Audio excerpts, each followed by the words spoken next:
Conflicts between tenants and landlords are rampant, especially in the urban centers, sometimes degenerating to physical brawls and destruction of property, misunderstandings commonly caused by defaulted rents. On Smart Property today, I'm joined by Mwangi Washira, the director of the Kenya Tenancy Association, who will take us through illegal evictions in Kenya. Welcome, Mwangi. Thank you very much. Before you even start, or before we even touch on illegal evictions, can you tell us a bit on the rights and obligations of landlords and tenants in Kenya? Okay, thank you. To begin with, we have various obligations and duties basically that are supposed to be handled by each party. We have the landlords and also we have the tenants. To begin with, the landlords, they are supposed to make sure that the tenant enjoys acquired possession of the property, actually, enjoyment. And this part, the term enjoyment means that without disturbance. So the landlord at no cost, they should be allowed to come and actually disturb the tenant during the tenancy period. And also, they are also supposed to provide good habitation premises that the tenant can also enjoy actually and live, feel that the environment is conducive for them to live, based on the fact that some of them have children, they have families and others, and some actually also receive visitors of various categories.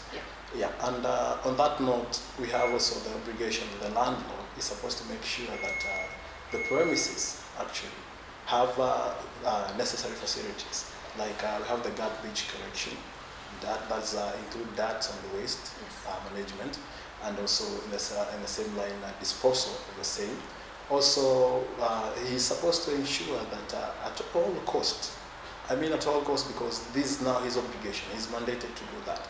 At all cost, that security in the first place is maintained within the premises, and also that other amenities are also maintained. On the other side, we have the obligations of the tenant. They're supposed to pay rent in time, pegged on the lease agreement they have with the agent or the landlord. And also they're supposed also to maintain the premises in good conditions, as the term may prescribe. Basically, those are some of the obligations that they are supposed to have. Okay, Mr. Mwangi, when can we say a landlord is guilty of illegally evicting a tenant? Well, illegally, with the term illegally means he has done the eviction against the law. And basically the laws of Kenya are quite clear on the same, that the eviction is supposed to be done depending on the terms of the agreement. Because if you illegally evict a tenant, here it means you have not used the laid down procedures to do the eviction, which means maybe you have not given the necessary notice to do the eviction. Number two, you have not listened to the side of the tenant, what they have to say, because at the end of the day they have a right to say. And also that you have breached the procedures, you have breached the laws that are governing procedures in Kenya and the evictions. And in most cases, landlords use the agent to evict tenants from their houses. Is that supposed to be done by carried out by a court order? Court orders, it can be done. But you should understand that the landlords are also allowed to engage agents. This means that we have the relationship between principal and agent, whereby the landlord becomes the principal, and now the agent actually carrying out the eviction becomes the agent, as the law prescribes. And they are allowed to do that because running an estate or managing an apartment or a premises is quite inclusive. It means you have to be there all the time. You have to handle wrangles, you have to handle issues. And if the landlord feels that they don't have the capacity to handle the same, now that's when they engage the agents. And the agents consequently can also evict the tenant with the mandate given by the principal, who is the landlord. So it can also be evicted through a court order. Yes, it's possible. It is? Yes. Okay, so Mr. Washira, illegal evictions in Kenya, who is to be blamed for that? Legal evictions in Kenya actually, let's start by saying that the basis of the tenancy laws actually is quite shallow.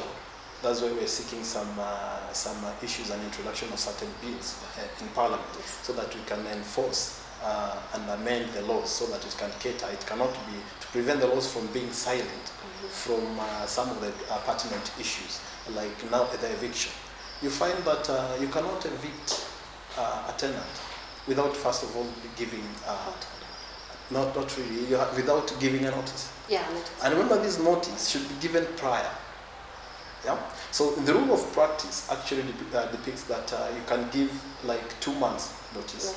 Like I'm going to evict you based on this and this. You have grounds. You should. So you have to give reasons as to why you evict. Basically, you don't just wake up one day because you're the landlord of the property and evict a tenant. And in most cases, you see, a landlord wants to come back to his property to stay there himself or herself, and ends up evicting that tenant. Is that right? That is not right, because as far as you gave out that apartment to that particular tenant, there was an engagement, and this engagement is guided by the law of contract, without even going to the other laws of tenancy. First of all, it's a contract, which is bound and actually can be used in any court of law.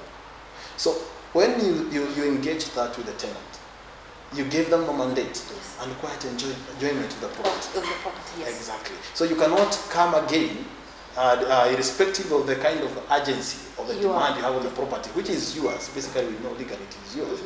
The terms laid down, specifically in the contract or the lease agreement, has actually to take place. You have to follow the same to the letter. Yeah. So what is the proper legal process for eviction? Proper legal eviction is based on the system that the landlord or the agent adopt.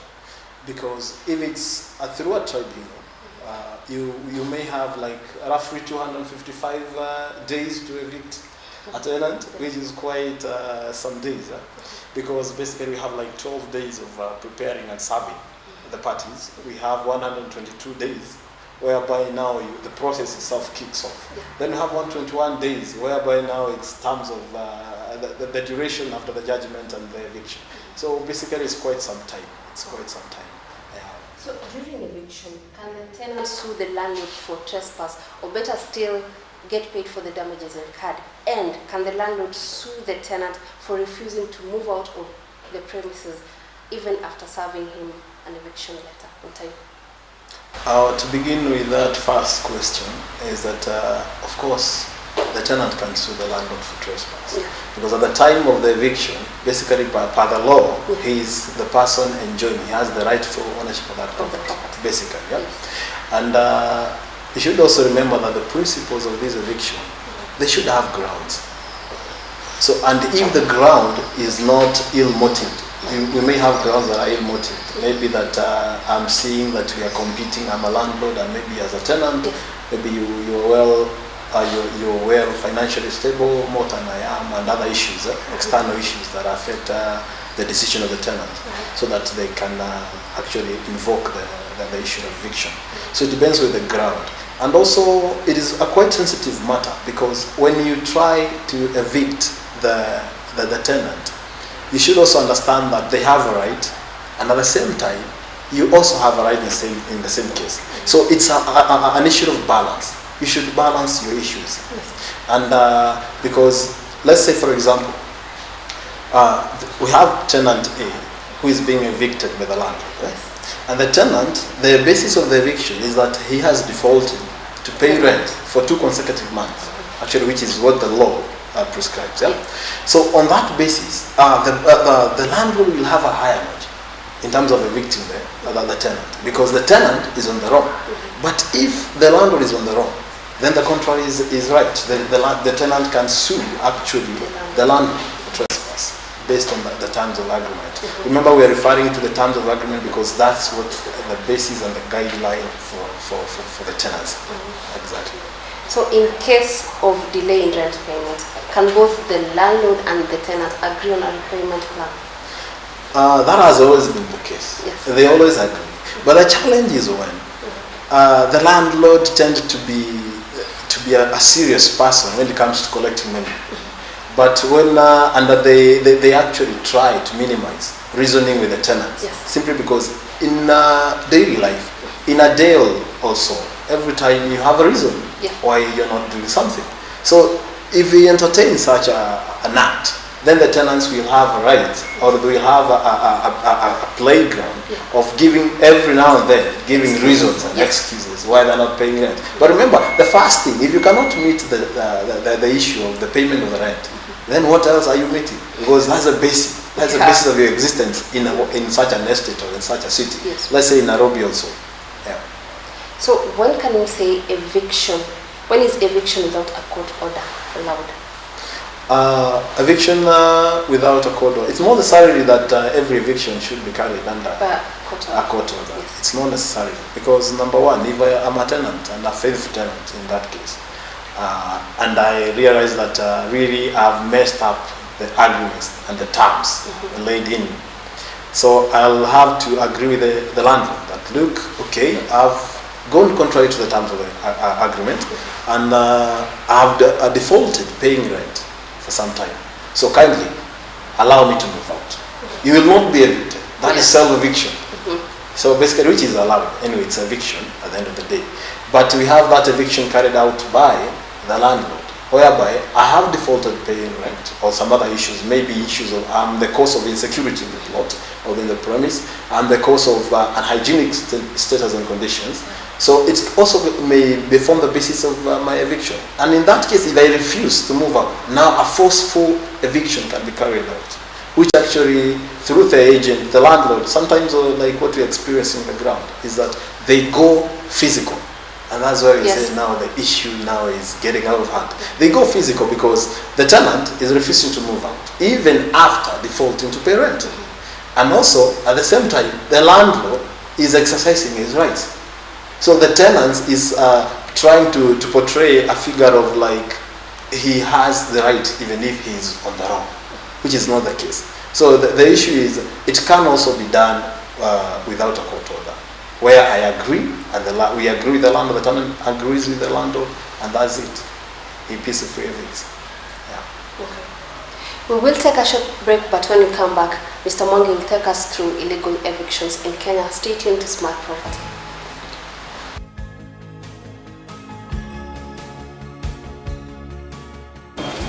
No one is to be evicted or have their properties destroyed without a court order, considering all the circumstances. Kenyan landlords, however, have taken their matter to their hands and leave their tenants in the cold for simply defaulting their rents. But the question remains, whose fault is it, the tenant or the landlord? I think it's the both sides between landlord and the tenant. Because sometimes you agree with the landlord supposed to pay rent on 5th, then you delay until 15th. And even the landlord maybe they are not have some rent to pay. So when the time comes to pay the rent, you want to tell the landlord you're going to pay the rent on 15th. At the same time, the other landlord is facing another scenario of paying loan. So I think it's the both sides. So, in most cases, the landlords can give you a 2-day eviction notice instead of the normal 14 days. That is what should the tenant do when he experiences something? I think 2 days not fair. Yes. 2 days not fair. Supposed to give you at least 30 days is good. So if the landlord can give somebody 2 days to eviction, that one is wrong. And what have you done for that tenant who was experiencing? You know the problem we have in this country, there are some issues even the government cannot consider. So that is a big issue. Still an issue sometimes government are supposed to consider. But the problem we have, government cannot consider that issue. Maybe the thing the people staying together, maybe let's say the neighbors, they're supposed to be one accord. So if maybe one of the tenants can have such a problem, so all tenants can come up and defend their neighbors.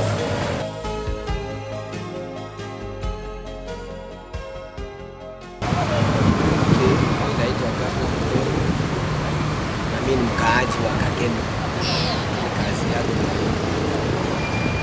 So, kuna witness landlords wengi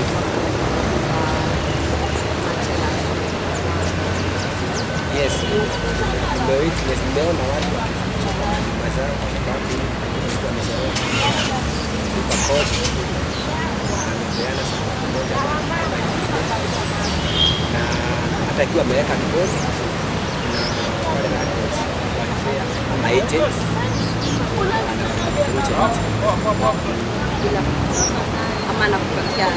no, in most cases sana sana wanakupatia notice, lakini ikiwa ni kitu umezoea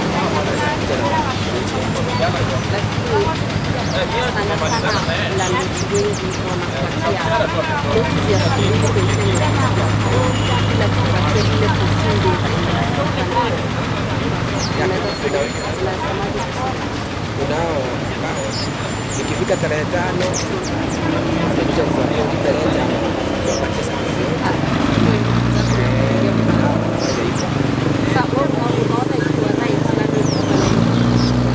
sio right kwa sababu unaweza kuwa na shida zako na tena na umekaa na yeye miaka 5 6 na pengine ni hesabu zako ulifanya zikaenda kama budget yako haikiingia ama pengine ukiwa na ugonjwa yenyewe sio fair, lakini kulingana na vile tunasema mtu asamehewe, mtu agojewe, akipeana sababu inatosha anatakiwa agojewe, lakini ikiwa iko beyond hata wakati kama hizo wanapewa notice maisha yako na unaenda hapana. Mimi wale nimekuwa na mimi haitaifanyika kwangu, lakini mecha witness nimeshaiona mtu akifurusha, na kama wana kijiji tuliadvise wewe tunaona kufanyia hivyo aenda kwa chief, sababu chief ndio anajua mambo kama hayo hapa kisha kuna ujuzi mambo kama hayo, na sana sana wanaongea huyo manager ama na mambo kila mtu na sana tunaliona kwa watu baada ya hiyo, lakini alifia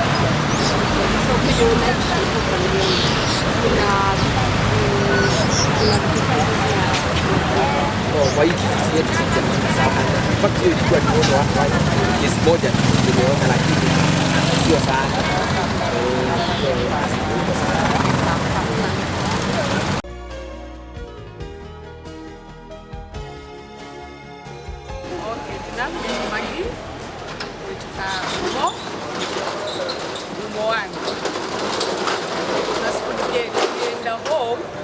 Kwa landlord wangu amefunga hao na kulika 3 au kama nipea notice lakini kumechelewa like 2 days. Sasa nikirudi siku imagine natendeza kuta kivuli, nilikuta kivuli ka 3. Sasa ilikuwa tu sad, nikamjaribu kupigia simu anazima, achukui simu unampigia na kata. Sasa ilikuwa so embarrassing na nilikuwa ploti, kila mtu anakuangalia zile za what is happening. Sasa nataka tu wasema landlords wachenjio story ya kufungia watu hao. Kwa at least wana understand. There is a time unaweza chelewa, unajua si kila mtu tena alipanga exact Edman unaweza chelewa na masiku kadhaa. So nilitry kujitetea lakini landlord hakunisikia. So nikakuta nimefunga hao. Kama kupatia notice. Hapo amenipatia notice. Ni ile tu aliniambia nimechelewa, so akaniambia make sure nimelipa. Yeah, ilikuwa kwa simu. Akaniambia ni make sure nimelipa hiyo. Nimelipa hiyo. Yes. So nikachelewa like 2 days. So nilikuta kifuli nimefungwa. So unaweza taka serikali ifanye nini? Actually government inaweza saidia watu kama sisi wenye wanaishi kwanza, especially Islam. Watu ukarasu watu sana, nataka gava isaidie, ikuje tu huko tu watembee tu siku moja tu huko waone vile watu uishi na mashida bao, landlords ukarasu watu sana. Nataka tu gava isaidie sana, ikuje iongee nao wasi wa landlord wa show ati kuna fair na vile wanaweza take azin wapatie watu chances ama time. Kama unachelewa unaombea na siku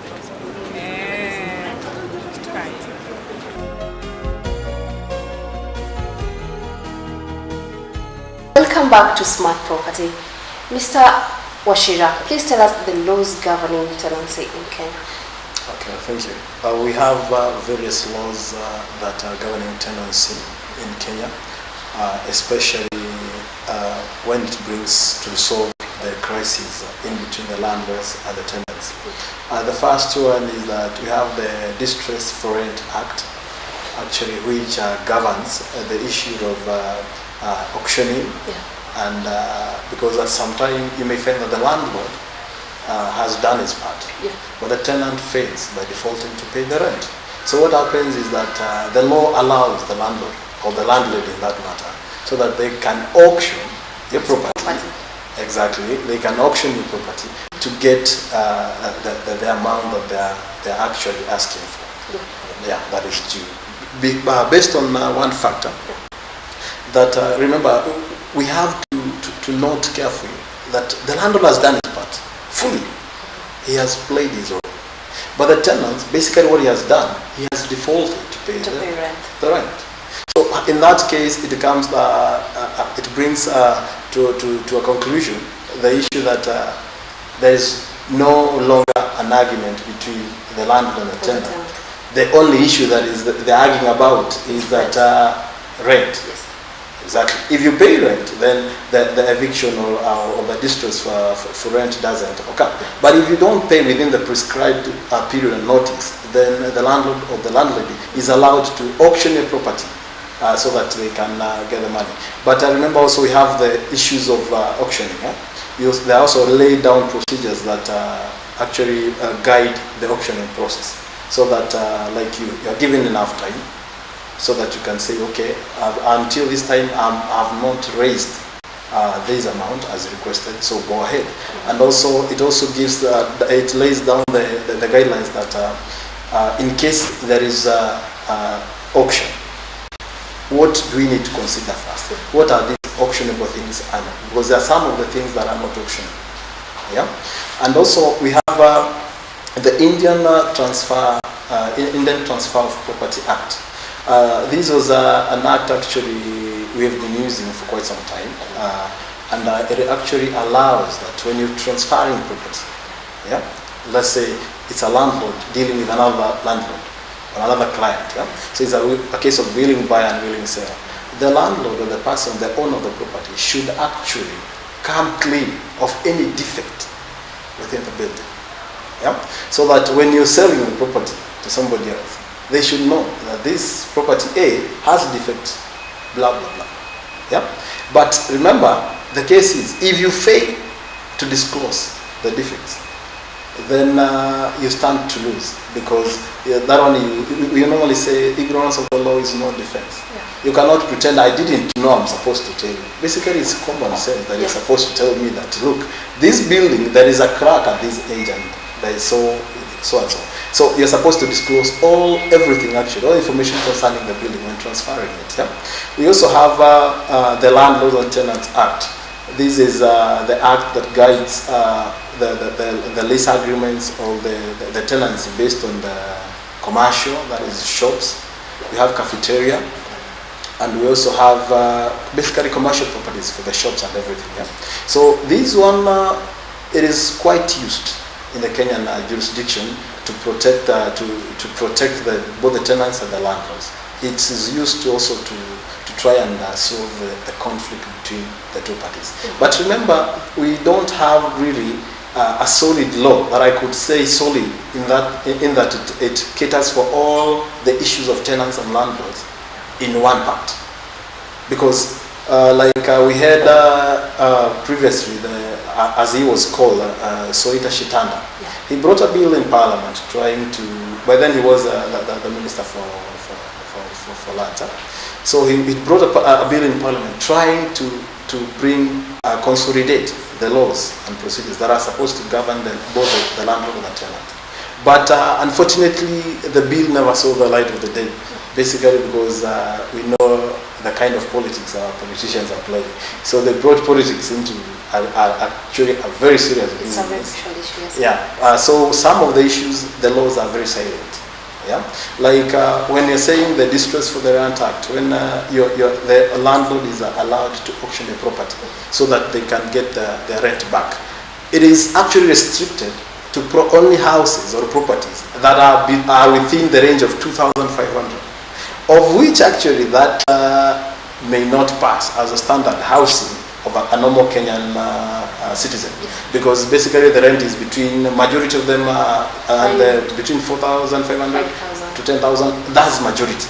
Yeah. So if you say that this law only covers or it protects exactly people or tenants within that bracket, it is also discriminating. Yes. Because what will happen if I am like renting, actually my monthly rent is 10,000? What will happen? They'll say basically a technical issue is I am not covered. Yes, you're not protected. And legally, yes, I'm not protected. So what we're trying to say is that if they can bring in, like if they can back the motion, I've gone through the bill, and despite some issues that need to be harmonized, it is actually the best part that the tenant or the landlord can get. Mm-hmm. If we can harmonize that, then we're very sure that the issues of landlords and tenants can actually be solved in a very easy way, because it has all the laid issues and guidelines that we should follow.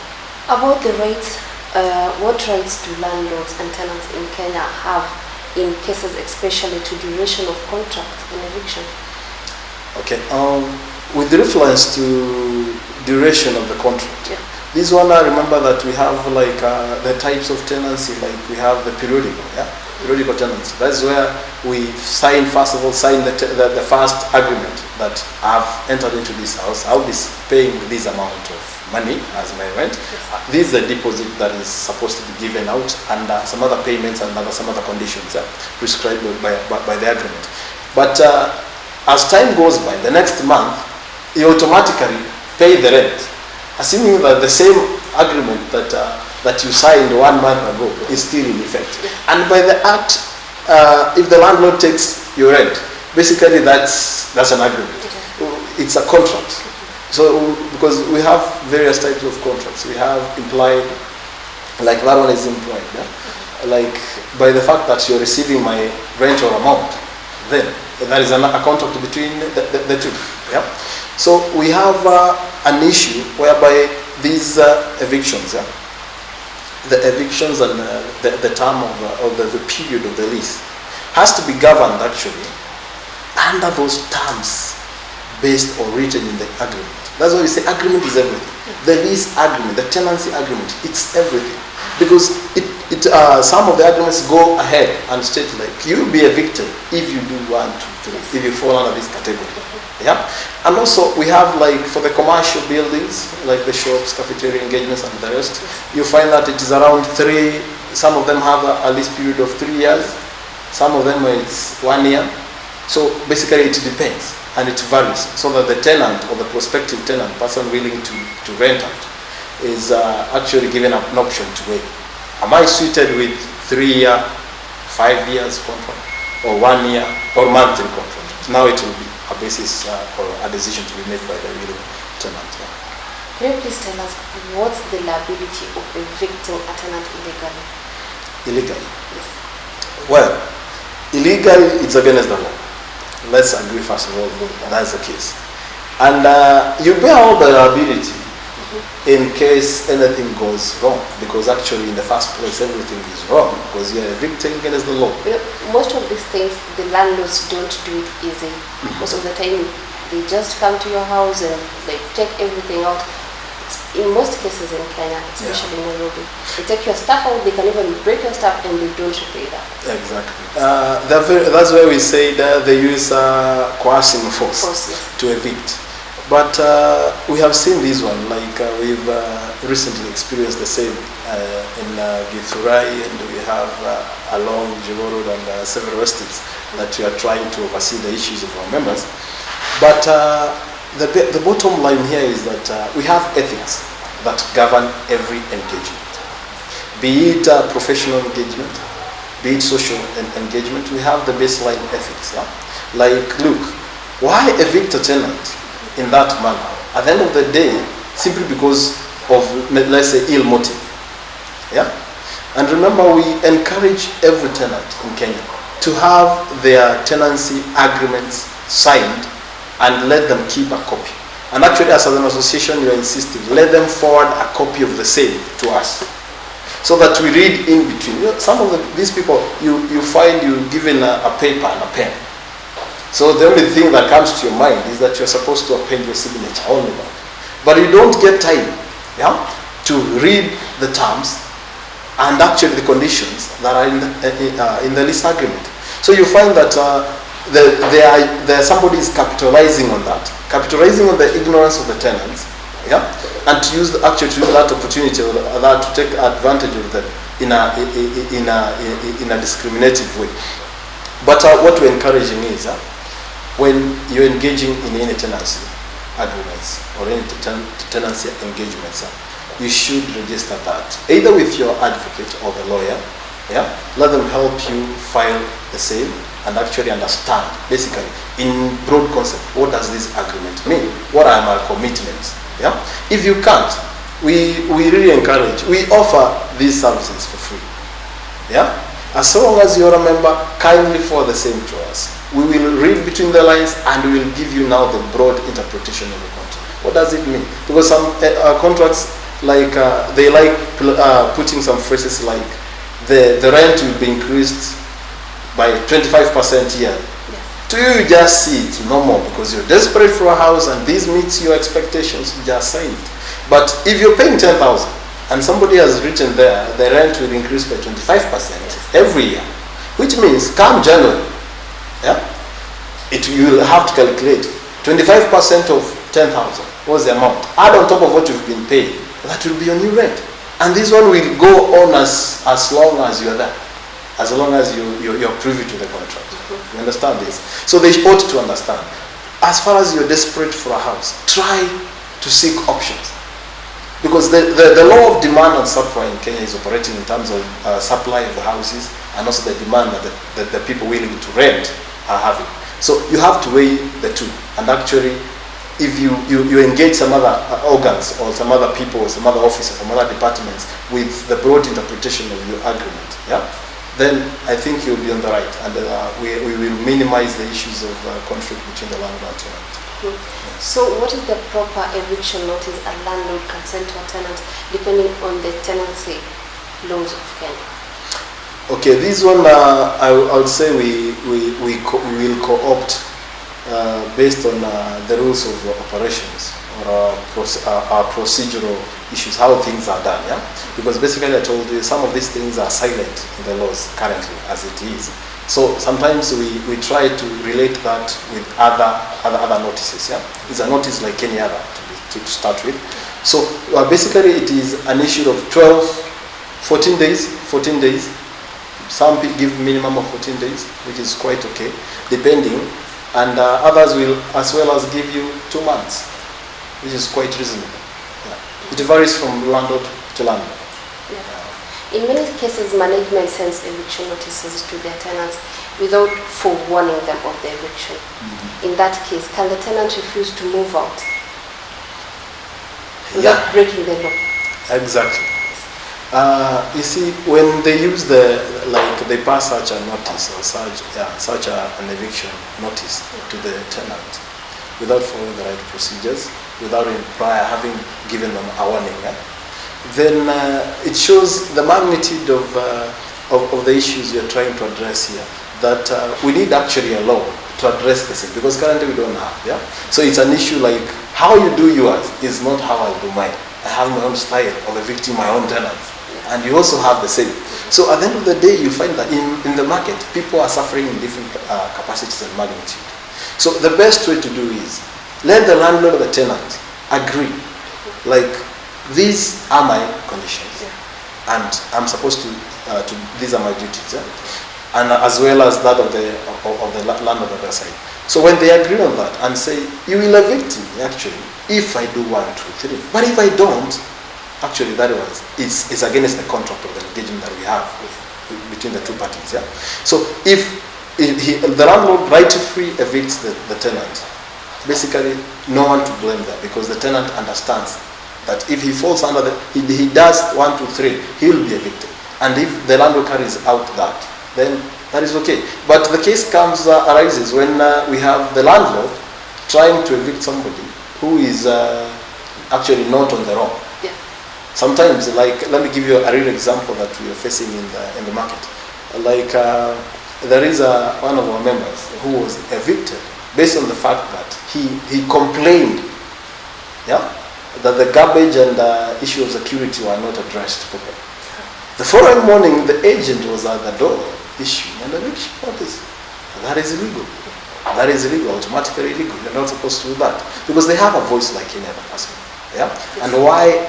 It's in the market we have competition. Try to give them value in their money. They are paying the rent. You're also offering services. Try to better that one up. Yeah, and know that if you mistreat them, tomorrow you'll be looking for them because they'll move to somebody who is willing to listen to them. That's why we really encourage that. Let the management agencies have like time to sit with their tenants. Yeah? Like, okay, what are you undergoing through? Like, what's happening in our plot? What we're saying is let the management understand the issues that are being faced by the tenants in their premises, and let them try to address them because they're trying to bring a service, yeah, that will fit all the parties involved. Yeah, if the management agency try to give them the best quality of the service, and actually they will be loyal to you, that you will minimize the cases of rent default and all that. So it's an issue of consensus between the landlord, the agent involved, and the tenant. Let them have to talk. Actually, let them talk and try to solve some of these issues prior they get to a place where it will be in control. Yeah. Okay. Please tell us about the Kenya Tenancy Association. Kenya Tenant Association is an association formed in the year 2011, and it was formed to address this issue that we are seeing currently, the fight between the landlord and the tenant. And on top of that, it is based on the objectives that the tenants deserve better. It's a service like any other. Like when you go to a doctor, you expect the doctor to treat you with high dignity as possible, and actually within the laid down ethics and professional conduct. Yeah?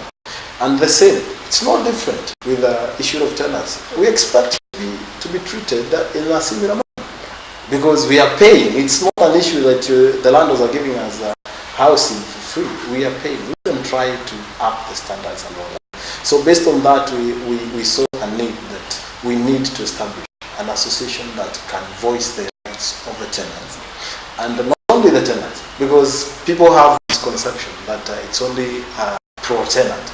You should understand that when you're coming to register and you want your rights and obligations to be followed, yeah, not to be breached by the agreement, it also depicts that you should also be ready to follow and actually to the latter the terms laid down on the other party.